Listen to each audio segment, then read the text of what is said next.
Hello and welcome to Amateur Hour. How's everyone doing tonight? What's up, buddy? Doing good, Bryant. Good, good, good, good. Well, we got a lot to talk about here. You guys got anything you're drinking?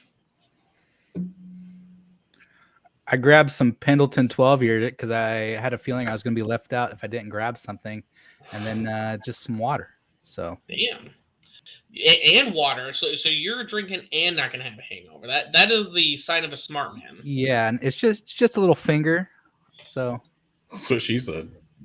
Okay, goddamn, giggity. All right. Joy, nice and neat. Joy, what do you got down there? Nothing alcoholic. I'm drinking a C4 Starburst strawberry. It is the worst flavor of the bunch. I had a Skittles one yesterday, and it was awesome. This is not good. This has been open since like 2:30 p.m. and I'm still trying to choke it down. Do you want to know how you know that energy drinks are bad for you? Is you could open that thing at 7:30 in the morning, drink it at 4 in the afternoon, you go, this tastes the exact same. Carbonation just doesn't change. Yep. You know, you and leave that's out exactly what it's doing to my insides. I'm gonna live forever, baby. You know, it's a preservative. you leave out a piece of cheese or ham, and that tastes pretty gnarly by the end of the day. Right. Energy drinks, you could keep it out for days; it'll just stay the same. It's like, you ever seen that exhibit from McDonald's? It's like, yeah, that burger was made in '85 and just hasn't molded yet. You know? Yep. Exactly. Oh shit! So, and I'm just doing the canned Crown Royal, Crown and Coke.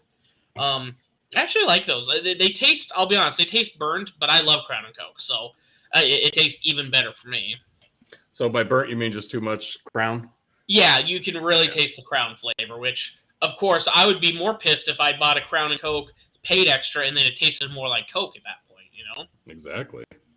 So They did strong research and development for that product. I think they just forgot how much they poured in there, and we're benefiting right now. So. But we'll jump into it here because we actually do got quite a bit to talk about. Actually, a lot of football news came up here. Yeah.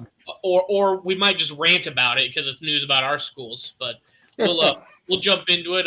Another college football trivia question, but I think this one's kind of easy. What school owns the longest bowl streak record ever? The most consecutive seasons. Sorry. Like going to a bowl? Yeah. Okay. And this isn't active. This is ever. Right. I hate to say it. Nebraska? Close. They were second. Oh. I was going to guess something stupid like Texas. They didn't even make the top 7 here, it looks like. It was Thank Florida. God. Florida State. Sorry, Florida State Seminoles. The Seminoles. Okay. Yep, Bobby Bowden. Bobby. 36 consecutive seasons. Right behind it, Nebraska, 35 consecutive seasons. So you were right there, Joey. And then Michigan, 33, Virginia Tech, 27, Georgia. Georgia is the longest active at 26 years. Alabama, 25, and then Oklahoma is the next longest active at 24. Damn. So Georgia's going to make a run for it. That's for damn sure. Yeah, yeah. They're pushing for Bowden. That's going to be the new thing. Hey, that Kirby Smart's going to tell. Hey guys, everyone doubts that you're going to continue the bowl game record. Bobby Bowden himself said, "Fuck you. I don't care if he's dead. He's dead, right?" It's crazy to me that we think of the recent years of football and Nick Saban's not on that list. Yeah. Oh well, I mean that's got to be. How long has he been at Alabama? They've been every year except the first year, I think, right? Yeah, didn't you say they were at 25? That was I'm sorry that whoever did this, yeah, 25 consecutive years. That was from 59 to 83.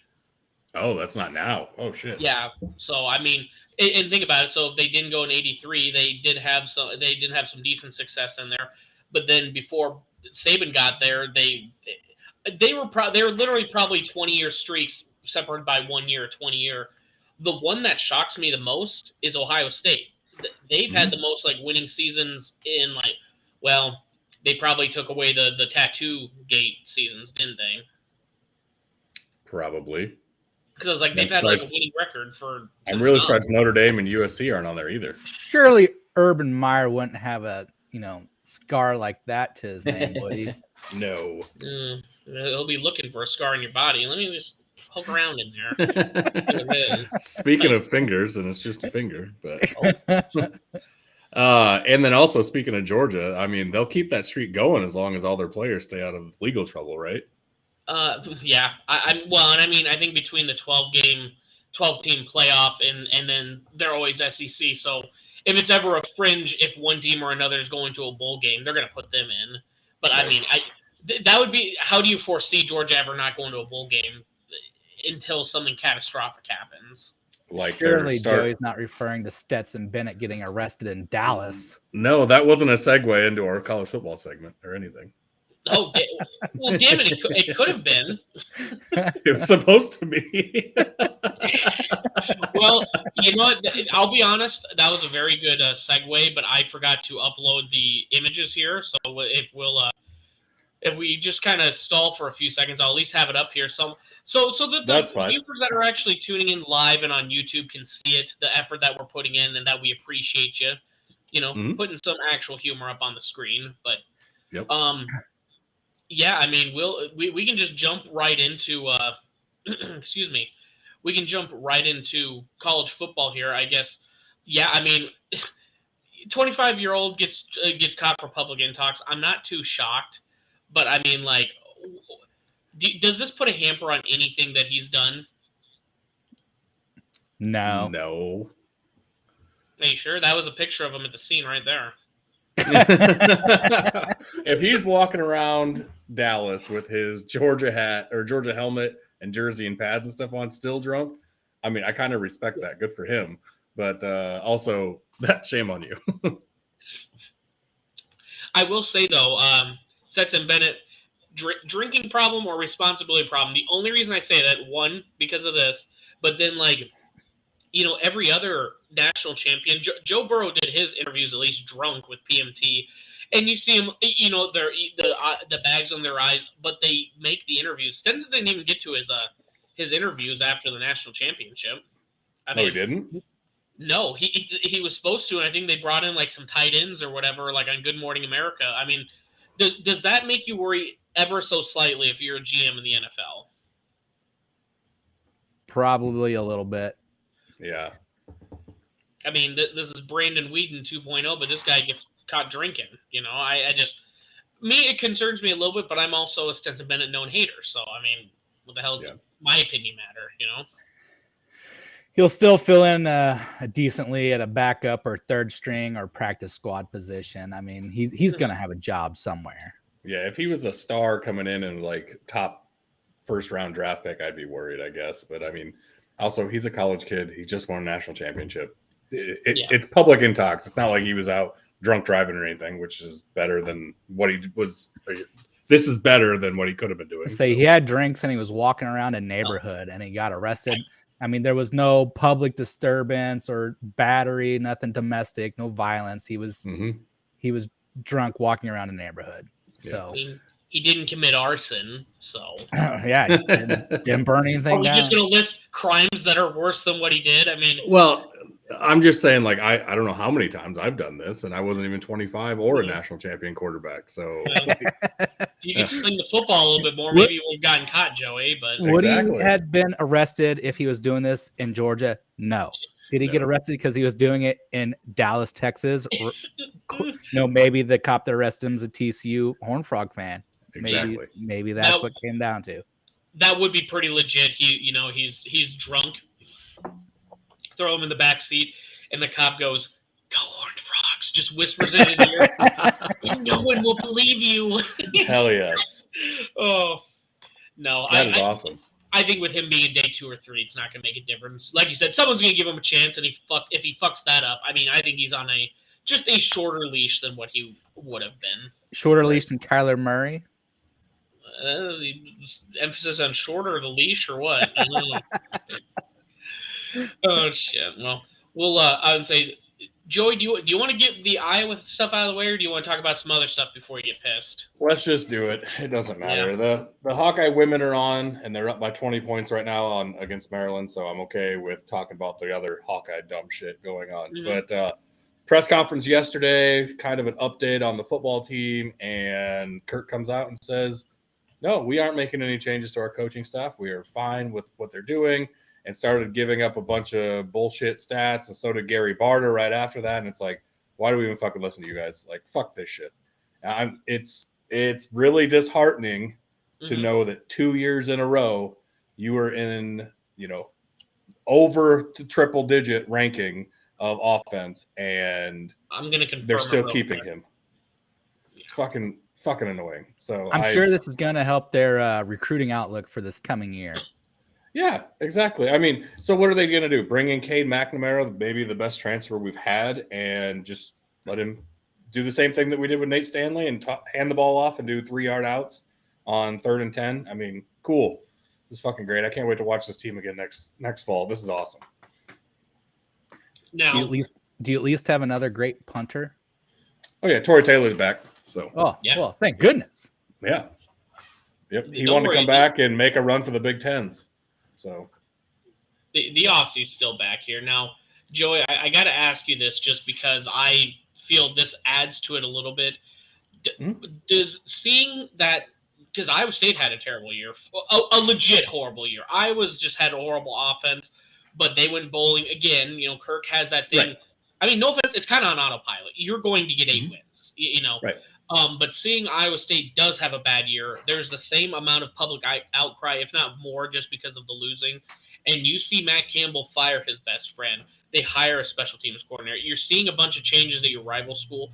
Does that add to this where you're going, fucking my favorite school, we just lost to this team, and they're making the improvements that we want to see our team do?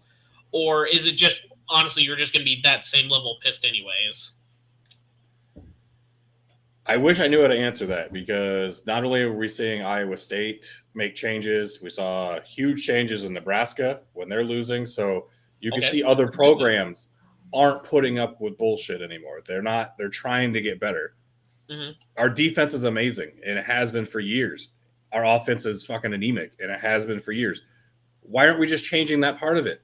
I understand it's his son. Change that half of your football team, and God knows what we could do. 10 wins is not out of the question by any means. If we scored, 20 points a game last year, we probably have 3 to 4 more wins. Like I'm not even joking that we could have been in the Big Ten championship game at least. I mean, it's bullshit to see how close we are. There's one thing wrong and one huge issue with our team, and we're not addressing it. That is poor management. I mean, I go around and talk to GMs and district managers in my job now and tell them where their weaknesses are. I could do the same thing with the Iowa football team very easily. Fucking everyone on Twitter has been for 2 years now. Listen to the people, guys. Like, I don't understand why this is so hard other than it's Kirk Ferentz's son.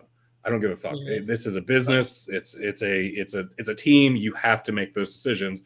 And if Kirk can't make those decisions, if Barta can't make those decisions, either that has to change or fans are going to start leaving. And I was dead serious yesterday when I was texting you guys, like, I'm this fucking close to not being an Iowa football fan anymore. Like, I can't stand the complacency with not trying to be better when you're so good already.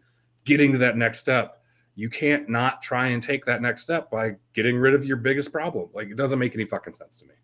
Think of the last few years when Iowa, they're not always the double-digit win season, but you're teetering 8, 9, 10, 9, 8, and then you're at 12 or 13. It's just like you never know when it's the year that it could be the year, and that one small mistake. I mean, how often with Nate Stanley, and this year, for instance, wow, one more touchdown. It doesn't even matter. One more touchdown, and you're probably, are we discussing playoffs at this point? Legitimate, chances. You beat Iowa State. You beat Illinois. I mean, Michigan and Ohio State are at least competitive. And I even say Ohio State because the only reason that Ohio State got away was your defense was fucking exhausted by the end of it. Because 3 and outs every single fucking time. You have an offense that can string some drives along. It's going to be better, You can't win a game 7-3 against, even if it is against South Dakota State and their national champions in the division below us, and expect your fan base to be excited about this. They are a division below us. We should have blown them out. Our offense is so fucking anemic. We can't even do that. I don't know how we won any Big Ten games, to be fucking honest with you. It makes no sense to me.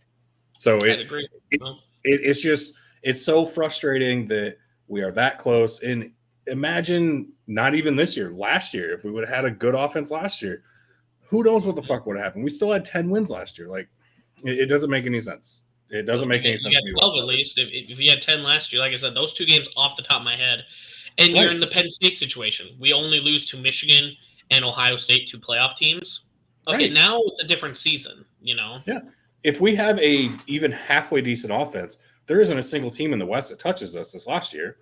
Like, we couldn't put up enough points to keep up with like the Purdue's in Illinois for some stupid fucking reason. But it's so dumb.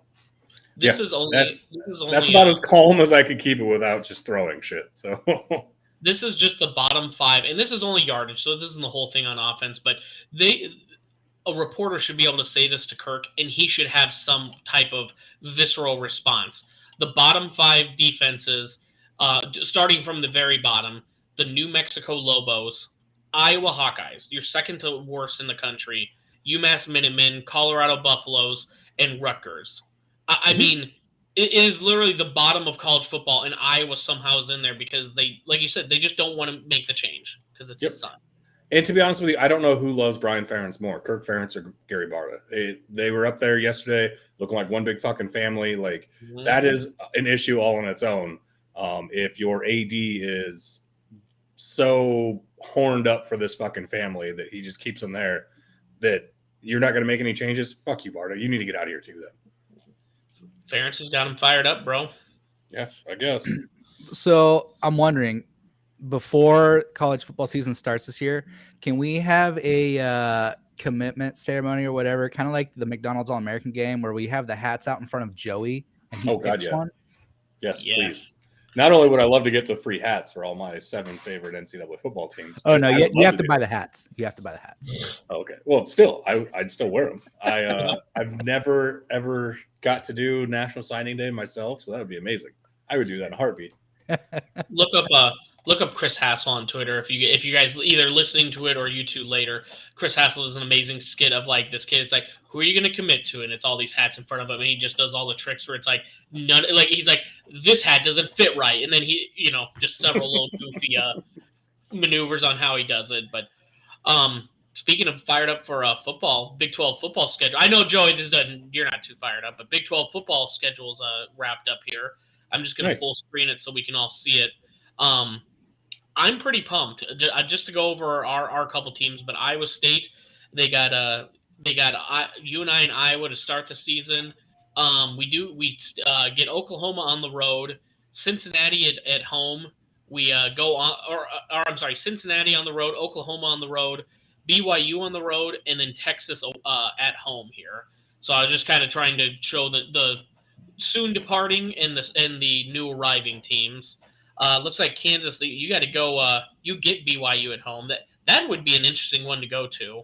A new invigorated Kansas team versus a BYU coming into Lawrence, Kansas for the first time. Oh yeah. Let's see. On the road to Texas, you got OU at home, and then Cincinnati on the road. So I mean, we neither of us are dealing with Houston or UCF, which. Honestly, I don't know if you guys have been on Twitter at all, but apparently the Cyclones and UCF are going to try and make a little rivalry going on because they've just been coming at Iowa State for some reason on Twitter. Kansas has UCF at home the week after they play in Austin. Oh, shoot, they do. Never mind. No, that's my bad. So, yeah, they're just not playing Houston next year, it looks like. Well, that'll be fun to play these. I would really like to go to either Cincinnati or preferably BYU, seeing some beautiful views and get to a new stadium. But yeah, I mean, how are you guys feeling? Or Clark, how are you feeling about Kansas' schedule at least? I love it. They're starting the season off with my first alma mater school, the Missouri State Bears. I love that. I'm I'm trying to think if Patino's still the coach down there in Springfield, because that was the big thing No, this last year whenever they played Arkansas. He went to Texas A&M. He's their offensive coordinator now. Well, dang it. Otherwise, you'd have a legit shot that they could win. I mean, they took Arkansas to the wire. They were a tough school last year. I mean, they played some good games, so it's all right. It's all right. But I like seeing that. I mean, it'll be interesting to see them playing at least 3 out of the 4 new blood schools. Yeah. I'm pretty pumped for Iowa State's schedule. We start 2 games in a row, going to be 2 tough games. UNI always plays us tough. Same thing with Iowa, but getting those 2 games at home is going to help quite a bit. Our one road game the first month goes to Athens, Ohio to play. Ohio Bobcats ain't nothing to shake a stick at. I mean, they had 9 wins last year, so I mean they're pretty legit. But you know, if our one road game's a MAC school, I'm going to take it. And then we get home versus Oklahoma State. So if we can get 3-1 in those first 4 weeks, I think with a young team that struggled last year, especially in Big 12 play, can have that confidence. Same thing going in. And then, like I said, having that bye halfway through the season rather than super early like we did last year, that'll help us in the final stretch where we are away for 3 of our last 5 games, including the other thing I love, Farmageddon is during rivalry week next year, which I think it always should be. If we weren't going to play Iowa in the final week of the year, play really right now only Kansas State is our rivalry final week of the year and kind of shake things up a bit. Mm-hmm. The thing I like about your guys' schedule, and this goes for all the Big 12, is with those new teams coming in, you're going to see a bunch of new teams being played against Big 12 teams like Sam Houston State. I saw Pitt was on 2 different lists. Duquesne was on there. Penn State's on there now. But yeah, that's awesome. I mean, that's going to do a lot more for light competition. And Baylor hosting Utah the second week of the season. Fuck yeah. Give me all that. I'm down for that. Yeah, Texas Tech has Wyoming and Oregon in the first couple weeks. Yeah, there's a lot of good Big 12, at least Division I or you know what I'm talking about.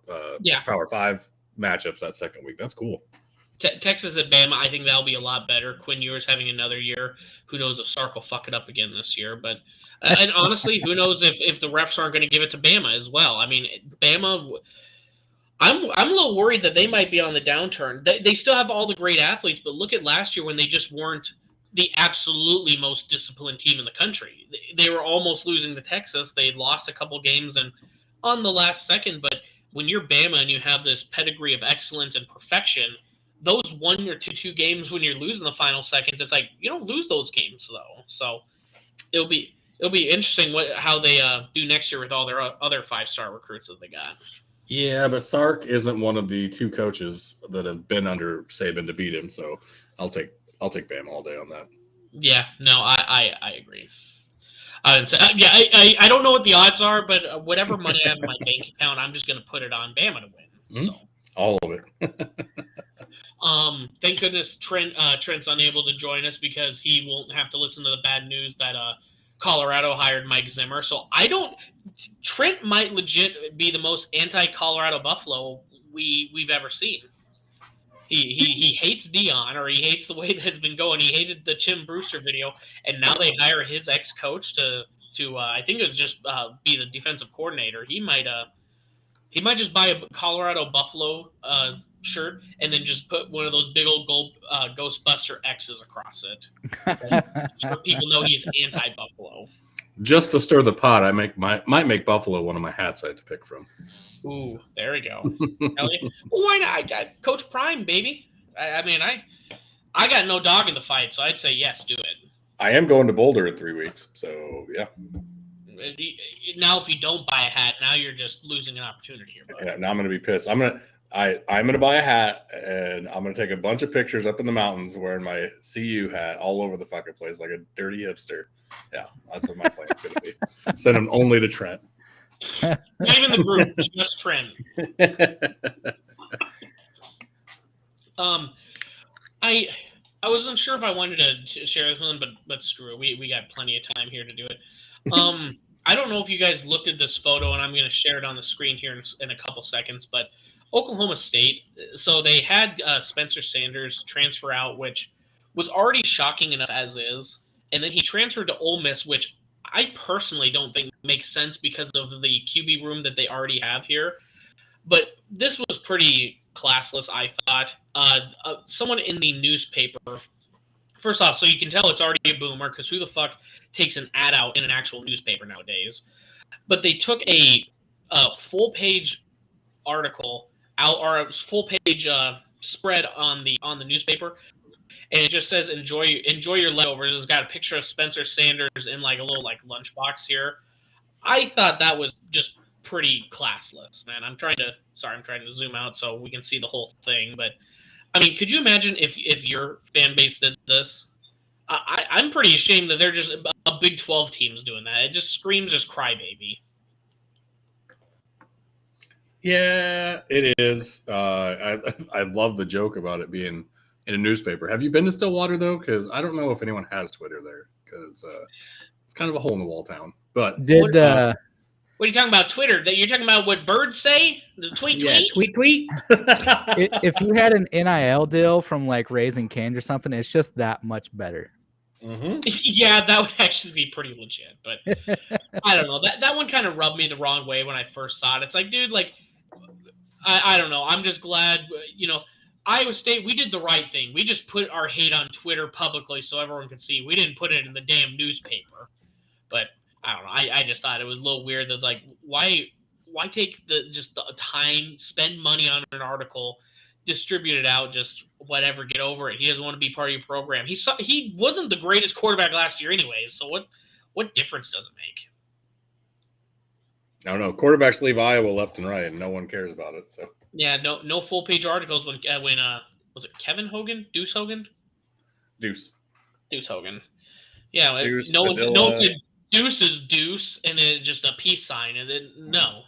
Because again, why the fuck would they do it in a newspaper? I just can't get over that one part of it. That sucks. So, I don't know. Speaking of, I guess I don't know if you want to say colleges that are enamored or hated by their other schools. I wanted to play a little game with you two here because since we've had the a couple quarterbacks that have had success in the NFL with Joe Burrow and Jalen Hurts, there's a lot of controversy stirring around college football on who do they claim? Who gets to claim who?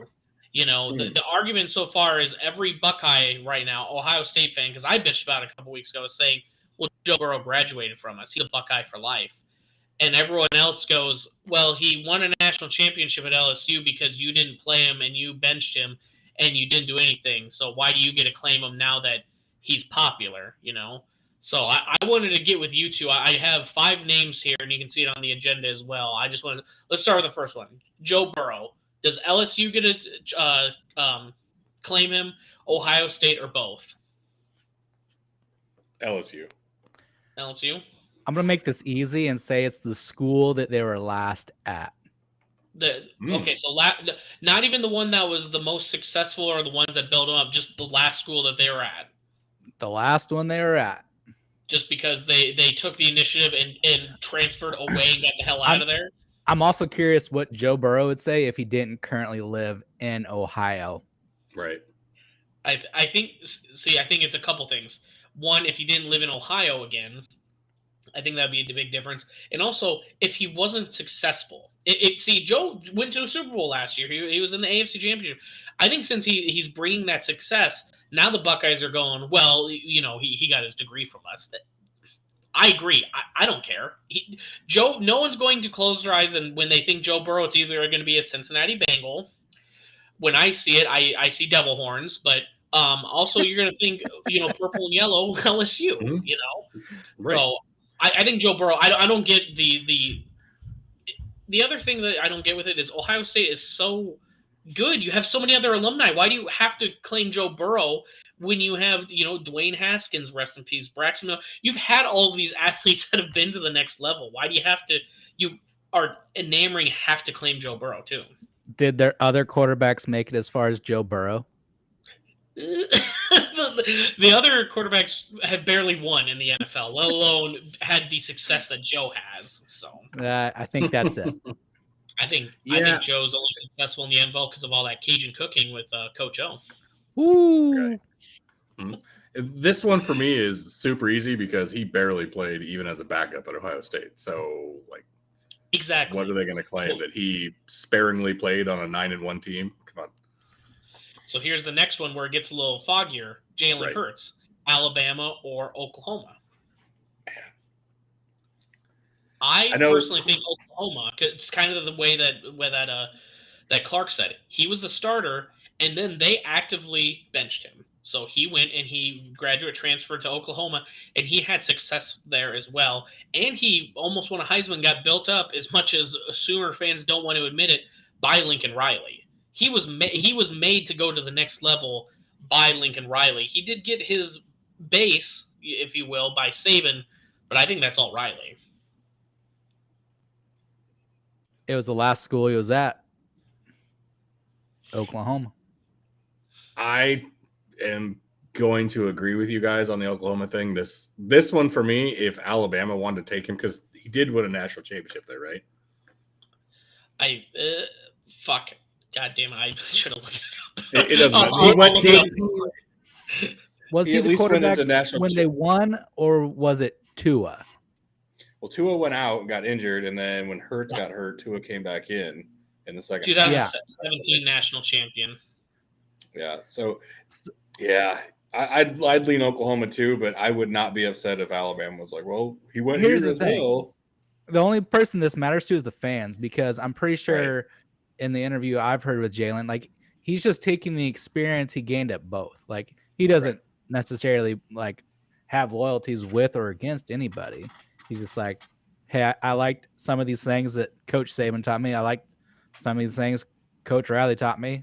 And now I'm in the NFL, and I could care less about where I've been. So, So I forgot about this. I just looked it up. Jalen Hurts started the game. Tua played the second half. So who won that national title, really? All of them did. That's the answer. Oh, it's a team sport. There's no I in Damn. team. All right. Here's one I don't know. I was just trying to have 5 good examples before I got to the trolley ones. Russ Wilson, Wisconsin or North Carolina State? Wisconsin. Yeah, I agree. Wisconsin. I can't even think of Russ Wilson at North Carolina State. He was like the first one that I remember the graduate transfer happening, and you go, oh, like, it's weird, okay, whatever. And then he had the success afterwards where you permanently remember him at his last school. You know, you could make the same thing. Good. I'd say, and he has openly come out and saying that he wished he went to Wisconsin earlier, that he wished he would have transferred. You know, if transferring was more normal, then he would have transferred earlier. Yeah. So, I think Wisconsin. I think that one's pretty easy. Next one, Dan Gable, Iowa or Iowa State? I think he's a Cyclone because he started at Iowa State. Won over 100 matches as a Cyclone. I don't know. Joey, what do you think? He was only there 4 years. He was a coach at Iowa for over 20 and has way more success national championship-wise as a Hawkeye. Bleeds black and gold, grew up as a Hawkeye. He's an Iowa guy forever. Does he bleed black? Did you cut him to see? Or is it red? When he won his Olympic championship, his nose started bleeding. It was black. And the other side came out yellow. Wow. You might want to get checked. What happens when you're in Russia? There. That's funny. Yeah, I would say in college had 100. It was 117-1. Iowa State. Do you know how? Okay, Joey. This is just random, but do you know what his dual meet record is? Off chance, if you need any clues, I can give them to you. I don't off chance. So yeah. So total number of duels 381. Sorry, dual meet record is what I'm talking about. Yeah, he's got to be 360 and 21, something like that. Oh, 355, 21. Oh, man. Man, you were close. You got the losses correct. It was 350. He had 5 ties in there. Damn. That must have been before criterias. So I always knew that Dan Gable was successful. I didn't know he just never lost. Yeah, they won 20 or 19 straight NCAA championships. Well, yeah, but I mean, only 21 losses in fucking 20 years. That's just insane, man. Yep. So And then last one, just trolley for Iowa State fans. Cale Sanderson, is he known more as a Cyclone for being a wrestler, or same thing with Gable, Penn State, for his coaching pedigree? So for me, this one is tougher because he is the first and only completely undefeated 4-time national champion. Like that is, there's been multiple 3-time national champions, which Dan Gable would have been if he wouldn't have lost, but he isn't. So there's been multiple of those. There's only a handful of 4-timers, only one undefeated. So for me, that makes it stand out and more of a thing for Iowa State. But what he's doing at Penn State right now, he's not even close to being done. And that guy could go down as even better than Gable as a coach. So I'm going to lean Penn State just because I want everything to stay in the Big Ten. There it is, Joey. I've been slowly teaching the trolley mental gymnastics that you have to get the conference thing. I can get behind that. No, but I agree. It's been absolutely incredible. Like, I think some of us were kind of like, man, I kind of hope, Sanderson regrets going to Penn State over Iowa State, and then he's just not losing ever. Same thing. He's just dominant. Right. And the issue also with like the coaches versus the players, or what were wrestlers to coaches now is they're staying in the same sport at the same level. Like neither one of those two are going to coach the Olympics, or they have, but everything they do stays at the collegiate level because there's no pro thing. So when they get to the pros as a player, then they can kind of decide what's going on. They've only got a few years doing that type of thing. So that's what's interesting for me with the coaches. You could kind of break everything up into two different people almost. Yeah. Yep. The school. Yeah. No, you said it perfectly there. Honestly, while we're on Cale Sanderson, I was going to talk about it at the end. Let's just jump to it, Joey. Let's break down the meat. So Penn State beat Iowa 23-14 last week. You caught all of it, didn't you? I think you were live tweeting it, weren't you? I was about 20 minutes late. We were just finishing up putting a bed together, actually. So missed that a little bit, but I was live tweeting it, catching up as fast as I could. The record ended up being exactly as I predicted, 6-4 Penn State. Not quite as many points for Penn State and more for Iowa than I thought there would be. Penn State ended up winning 23-14. Spencer Lee, let's see, Lee, Woods, Murin, and Kennedy are the only four that actually won for the Hawkeyes. And then as soon as Kennedy put the brakes on, it wasn't Levi Haynes, I can't remember who he wrestled. Anyway, as soon as he put the brakes on, from there on, Penn State domination, even in heavyweight, which was another rematch from multiple times, and Kirk Fleet took it to Cassiope. But Penn State has so many studs between 165 and 285. It's insane. They've got 3 number 1 ranked wrestlers and a number 2 that's already beat the number 1 ranked wrestler. Man, that's a tongue twister. It's a hell of a lineup, guys. They could go down as maybe I think they could make a run for the points record this year at NCAA's. They are so fucking loaded. If they had a legit 125 pounder, I would have no doubt they would make a run at it. I honestly think they'll have 10 All-Americans, which would be a record. They would tie Iowa. Holy shit. So, Well, like we said, though, as much everyone, it's one meet. Like we said last week, Penn State and Iowa are the pinnacle right now of college wrestling, and then there's everyone else. And everyone can have their standout one wrestler. Like Iowa State's got David Carr. They're going to have those one. Those two are just a team full of them. So when you see Penn State dominate like that, it'll be interesting. I'll probably be watching more Matt. Do they call it March Madness? Yeah. In wrestling. Yep. Okay. I almost said Matt Madness, but I didn't think that was correct. No, there aren't a ton of big meets left up until you get to your conference tournaments, which are the first weekend in March. So once we get there, shit's going to get real. And then 2 weeks later, you'll have the national championships. Up until then, I think Iowa wrestles Oklahoma State. I don't know if Iowa State has any other marquee matches coming up. And then Penn State, Ohio State's another big one. But everyone else has kind of ran the gauntlet of the top 5 teams facing off. So it's kind of build up your confidence, get your momentum moving in the right direction, get ready for conference tournament time. So we'll see what happens there. Honestly, that Penn State lineup is just so fucking full. I don't even I think Iowa gets second only because of what Lee and Real Woods are going to do. If Cassiope makes the semis and gets beat by Kerkvliet or Paris, that's going to put up a lot of points for us too. But yeah, we'll see. It's very, very up in the air from 2 to 5 right now. Who's going to be placing as far as teams go? Because Penn State's just so fucking dominant, and any of their guys could take out any of the top guys at other weights, other than Spencer Lee. To be honest with you. Yeah.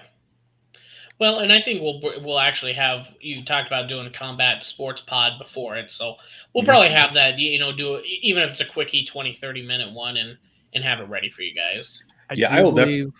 I've heard that my boy Hendrickson out at Air Force has been on a tear, just pinning everybody again this year. So leading the nation again. He's very fucking good, man. He didn't quite live up to his hype out in Las Vegas, but I want to see what he does for the rest of the year once he gets that momentum going, gets all those goddamn pins. So it'll be good for him. Hell yeah. Mm-hmm. Yeah, we'll do another larger combat sports pod towards conference tournament time. If you're looking for more combat sports stuff, I've been trying to do that, incorporating it in my blogs and stuff. We're kind of transferring from NFL type content right now into the off season type stuff. So once all that schedule gets ironed out, then we'll throw a combat sports one in there every now and then. But for right now, all my combat stuff's on the blog on inthezone.studio. Hell yeah, good plug there, Joey. Thanks. Well, I would say the only other college wrestling news that I had, Frank Mir has a daughter, Bella Mir, and she lands the first NIL deal from the UFC. Yep, nepotism, baby. That's what I was all about. if Iowa City is Nepo Central right now. Mm-hmm. Yeah, it's pretty sweet that she is a Hawkeye and that she's wrestling for the Hawkeyes, and that this is UFC's first NIL deal. I hope they get more involved with more of these wrestlers and stuff. Otherwise, they're going to keep losing like the Gable Stevensons and stuff to the WWE. So yeah, let's pump that money out to other places, Dana, since you're not fucking paying your own fighters. Mm-hmm. And they can give it to guys like AJ Ferrari, right? How's he doing? Exactly. He's not doing. He'll be back next year somewhere. I haven't even seen where he's signed on again. It's probably going to be Rutgers. I don't know what all he's got going on. I hope it's just one of those again. See, he's younger than Stetson Bennett, so I go, he's a kid. He'll figure it out. Stetson does this shit. I go, you're 25-year-old. Get your fucking head out. But his brother just got kicked out for his second meet of the year for starting a fight, and his dad also got banned from their state wrestling tournament for starting a fight in the stands. So, cool family. Apple doesn't fall far from the tree, huh? It does not. It does not. Joey, I'm just glad you're keeping your emotions in check, unlike your uncle when we brought up the Ferraris. Remember that? How angry? Yes, I'm not going to throw any small Iowa towns under the bus and talking about lawnmowers with their shirts off and shit. Yeah, I don't. What? I just want to know if Ferrari's dad was fighting Bat Dad. I don't think so. I think Ferrari's dad. Like this was America. I think Ferrari's dad is Bat Dad. That's all I can think when you're saying that now. It's just him. I'm the Bat Dad. Well, and so then, like, even his mom last year got kicked out of a meet for yelling at another mom. The whole family, man, it's just insane. That's got to be a hell of a fun Christmas. Get a little booze in them, and just. I can only imagine, because there was like 6 wrestlers in our family for family Christmases, and we would, fuck around and wrestle each other anyway, just for the hell of it. I can only imagine with that heated of a family, I'm sure shit gets broken all the time. Well, yeah. I would say when you're kind of growing up and you're not the richest family, you're kind of a little careful. It's like, we don't want to ruin that. I think they have a decent amount of money. They're probably just throwing into TVs like those Cowboys fans are punching them and we'll just buy another one. Fuck it, Yeah, I heard Joe Mixon was at the last family Christmas. So. Oh no, we're going to move on to Iowa basketball before we get ourselves in trouble on this one. Iowa's basketball is kind of getting a little bit of a rebound here. They're 14-8. They are 4th in the Big Ten now. They're not 14th like they were about a month or so ago.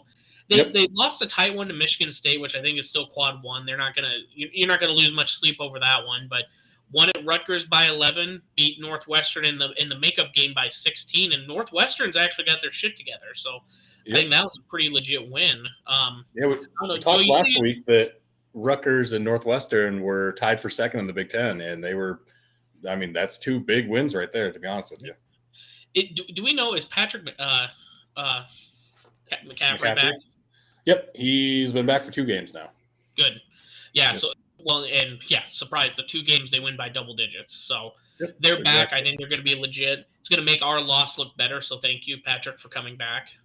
Mm-hmm. So, I don't know. I was, looking a hell of a lot better. They do have a tough tough couple matchups. They got to play Illinois, not in front of the Boys and Girls Club of Illinois, because Iowa's evil dictators. And then they play at number 1 Purdue next week.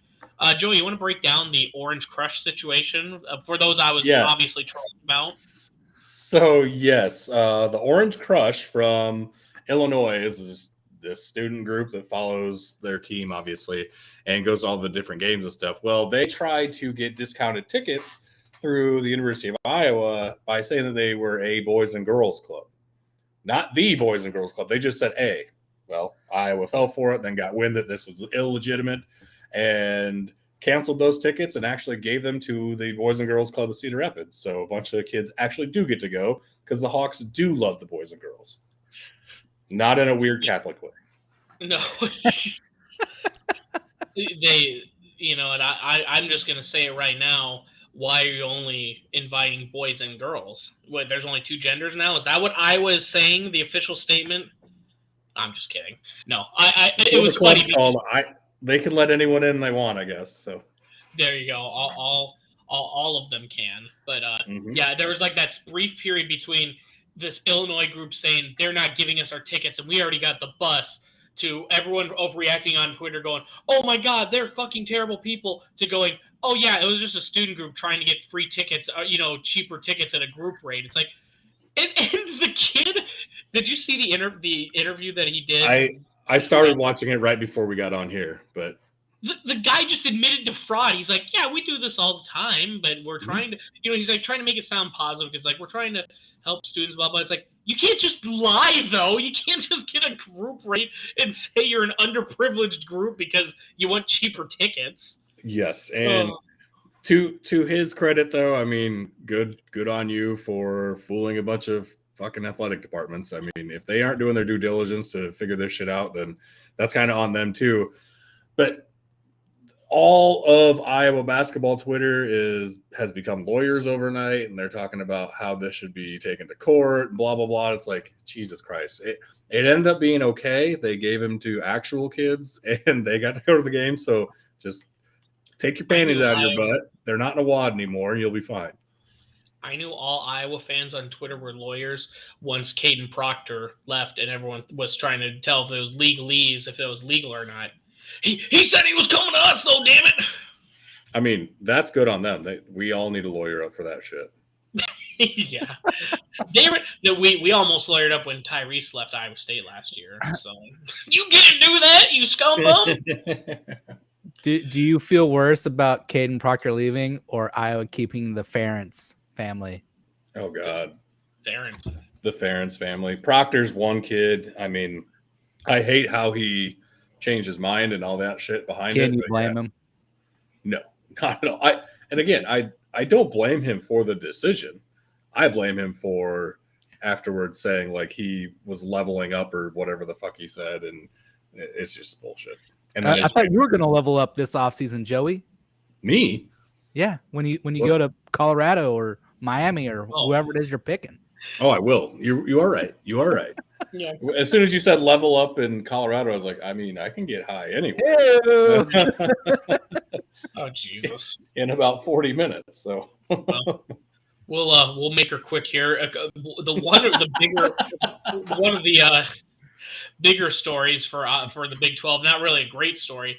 The Circle of Suck is complete. After Iowa State lost to Texas Tech, everyone can officially say there's transitive power and they are better than the other school. So we got the little – and not only this, so this is just the Big 12 Circle of Suck. I can't remember which is the game that dictated it, But in Division I, there's officially every school has transitive power here. I'll get it pulled up and we'll full screen it because it's pretty. Holy shit! But you can look at the 2:00 sign. You can see Iowa beat Iowa State, who beat Texas Tech, or who lost to Texas Tech, and every single school is connected now by a loss. So wow. Yeah, I would say when it gets to, Big 12, sure, it's only 10 teams. This is like 360 teams. Everyone has lost to everyone in some way or manner. So, I don't know. I really hope someone just said into Chat GPT, "Hey, please make me a circle of suck." Yeah, because that is a lot of work, if not. Circle of suck in basketball. The AI will go crazy if you don't specify. Which search engine did you use to find this image? I just yeah. That's just my Twitter, my friend. My legit Twitter, not my burner. I'll be honest. We'll do Iowa State quick, mostly because I don't want to talk about it. We're still second, 15-6 right now, second in the Big 12. Tough loss to Missouri. Missouri game was legit the Iowa game. We're playing a black and yellow team on the road. They're playing lights out, and we couldn't hit the broadside of a barn. So that was easily a just burn it and get it over with. At Texas Tech, 23-point lead. We lose it in the second half. Everyone wants to blame officiating. I say with Otzelberger's type of basketball, you're going to play tough. You need to be okay that you need to just understand that there's always going to be fouls. Now, did they ramp it up in the second half? Probably. But that's what happens when you play tough defense in any basketball game. They can turn it on. I feel like sometimes we play – remember how the Seahawks used to play defense and they go, we hold on every play because you're not going to call it on every play. I think Iowa State defense is kind of like that. We're gonna play you hard and we're going to call it on a few, but they're not going to call it every time. I think they just did that in the second half of the Texas Tech game. And I feel like kind of like when Iowa State gets ranked, their head gets a little too big. I know you guys don't see it with me as an Iowa State fan, but I feel like sometimes these players, their heads get a little bigger, and then they lose sight of it. So hopefully losing to last place Texas Tech, which is still a damn good last place team, gets their heads out, because we do have to play Kansas this Saturday. 11 o'clock, we're finally made Big Boy Network on ESPN. And then we do got to play at West Virginia next week. This legit could very easily be a third straight loss, and then hopefully can recover at the road versus Huggy Bear. But I mean, as we've talked about, there's no easy game in the Big 12. That this could be a 4-game skid for all I know. But, would you be more surprised if they went 4-0 or 0-4 in the next 4? Let's see. They have they're playing Kansas. They're playing West Virginia, which I think with us only losing by 2 to Kansas at Fog Allen, I think we have a pretty decent shot. As we've talked about even previously and last week, Kansas is still pretty raw with Gracie Dick and everyone else. So I think if honestly we get Jazz Coons back, so we get one of our key role players back. Let's see. We got to play at West Virginia, then versus Oklahoma State at home, TCU at home. I'd say we're more 4-0, to be honest. I mean, it's 60-40 that we go undefeated rather than winless. But I don't know. It's Big 12. We've talked about you can lose 8-10 games in the conference and probably still make the tournament. So just as long as we finish strong, that's kind of where we're at with it. We're kind of in the hellish middle of the season days right now. How do you feel about being Texas Tech's only conference win? Oh, it's tough. I mean, it's a bad look, especially when you're, I think we both know on the road, Texas Tech is going to be tough. I think they actually officially have, over Kansas, they have the most beneficial calls towards them on average in each home game than any other team in the country. But if you know that going into the game, you have to adjust your game plan, And Mark Adams is a very, very good basketball coach. So I'm not too upset with it. Caleb Brill shot lights out, but I still don't think he's 100%. He's one of our best perimeter defenders and 3-point shooters. So, I'm not too worried about it, man. It feels good that we took care of business early in the year so we can have a skid like this, and it's not going to completely derail the whole season. So, Yeah, right now, Lenardi has Iowa State as a 4 seed in the tournament. yeah, everyone was getting their pants were getting a little tight when they saw we were a 2 seed earlier in the year.